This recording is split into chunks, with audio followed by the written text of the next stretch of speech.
Well, Queensland is expected to deliver a surprise surplus in next year's state budget after the Sunshine State's coal royalties delivered over $2 billion more than expected.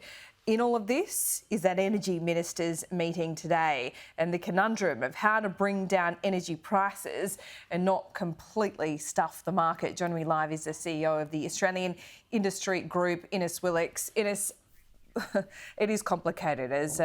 As Chris Bowen put it this morning, on many levels, it's very complicated.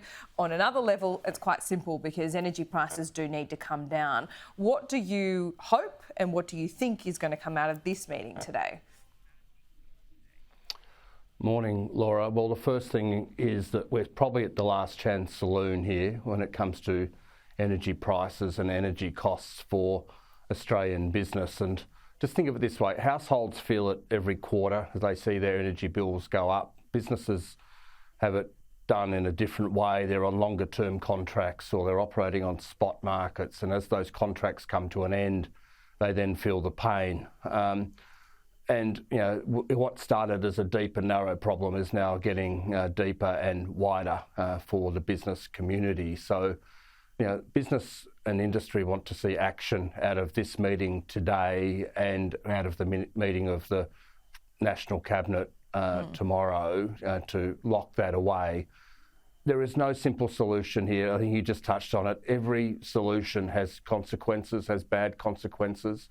If you put a cap on coal and gas, what does that do to existing contracts? You know, where do they go? Do they get renegotiated as well? You know, who gets compensated? How do they get compensated? All of these questions, they're real conundrums for government.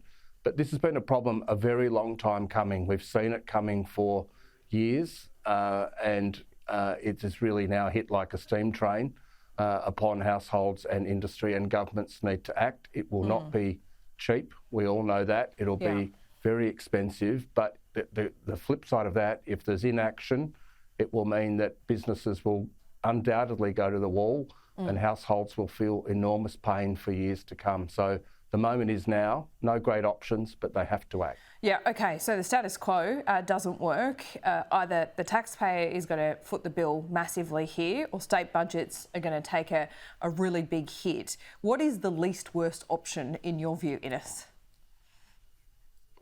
It's a great question, Laura. If I had an easy answer, I'd give it to you. So you have some sympathy for the government and governments going into this meeting today? Oh, absolutely. But we've seen this coming a long time, and what my least worst option would be is that we need to extract more gas. We need to fix a supply problem, and that comes down to the states, particularly New South Wales and Victoria, and lifting either the moratoriums or split. Right, and we've got Daniel Andrews calling for a gas reservation. I mean, that's a bit rich. Well, to reserve gas, you have to have gas, and we don't have the gas at the moment because of those restrictions. But even if we were to suddenly open the spigot and turn on supply, it's going to take a few years. It's going to take years, more than a few years, to get gas into the system. So that's why we've been banging on about this for a very long time, because we could see this coming. And the way to fix it would be to fix the supply side. That's obviously not going to happen. So all the other options have huge consequences for state governments in particular in terms of their revenue and for the federal government having to pay. But if they don't do it, we're in a world of pain. And it's not. This is sort of, as I started out, last chance saloon. If they don't act over the next couple of days, at huge cost to the budget, there'll be huge cost to industry and to the community as well. Yeah. So they have to take a step. To do nothing is not an option. Yeah, I interrupted you when I asked you about the least worst option. What is that? The least worst option really is supply, but that's not going to happen immediately. Now you're looking at something like price caps, but that has real consequences as well for existing contracts, for future contracts, for investment. We all get that. But at the moment, we've locked ourselves, Laura, into a system where we're paying astronomical prices that are just going to get worse. we're nowhere near being able to bridge the gap between fossil fuels and renewables. No. So we have to find a solution, and that solution has always been gas. It's just been governments have sort of had an affliction to actually facing up to the issue and getting more gas into the system. Ines, if you have price caps and you sort out local businesses and local households, can you have a system in the short term where you have Australian consumers, households and businesses, paying a pretty reasonable price? The gas and coal companies still make a profit, but not as much. But you sell and you make most of your profit on the international market. Is that possible to do, and can it be done quickly?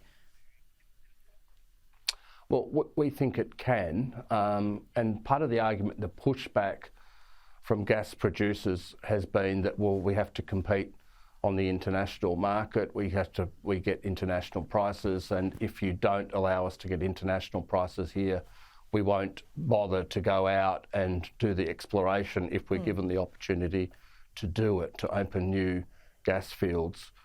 The fact is that Western Australia has had a reservation system. That's another way of looking at this, where they reserve 15% of their gas for domestic use, and they'll have the world's at times cheapest gas. That's one option. So I think why can't we do the answer that? quite clearly is history tell us that it does work, does work. Yeah. And why that's can't it be done on the potentially a East path we're going to Coast? go down. Why isn't it that simple? Well, it can be done on the East Coast, but again, Laura, if you're going to do this in a prospective way, looking forward, it's going to take a long time too to get gas into the system, even that way. So what we're at here is a situation where we're at a critical point, and all the options aren't good either from a financial point of view or from a time perspective either. And that's what we have to face up to. That's why taking action today and tomorrow in some form is positive, but it really should have been taken years ago.